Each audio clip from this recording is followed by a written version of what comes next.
Nyapara duol mar jotend migepe Wycliffe Musalia Mudavadi odiochieng' ma kawuono mole nyim komiti manedo mochung' ne chenro mag dongruok e od bura mamalo ka idar dhoge kaluwore koda chal mag kauntis e pacho kaendi.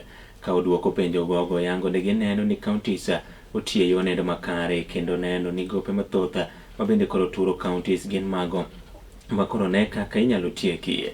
Bendo yango kanyedo no girimiti manyocha ne tend kaunti ma Nairobi ochueko ke koda piny owacho nendo mamalo nendo machik ma pacho kaendi oyie godo wach mabende osira koda jal nendo mabende chiwo ne paro kaluwore koda weche mag chike ma oyango ni ogirimiti ma kamano ne giluwo chike duto neno ni oketi e tim.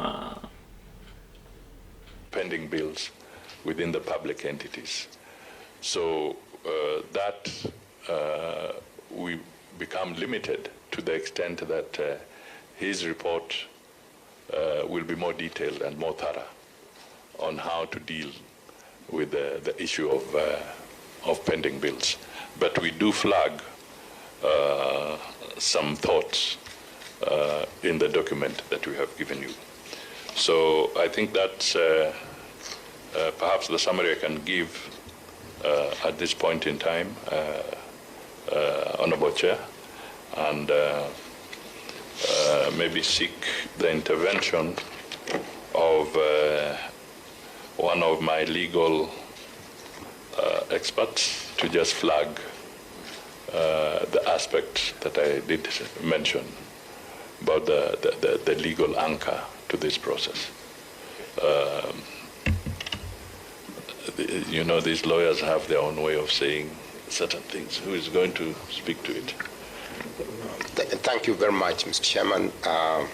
My name is Dan Ameyo. I'm legal advisor to the Prime Cabinet Secretary. And if you go to page 7 of the presentation by the Prime Cabinet Secretary, you will see the legal context in which the agreement has been anchored. And the first one is Article 189 of the Constitution, which clearly provides that there's cooperation between the two levels of government, including the right to establish joint committees and joint authorities. So there is already a constitutional anchor to that. The second legal provision is Article 6, Article 2 of the Constitution, which again establishes the two levels of government, though distinct but interdependent, and therefore they should be conducting their relations through consultations and cooperation. This cooperation is in pursuance of that particular provision. And as His Excellency, the Prime Cabinet Secretary has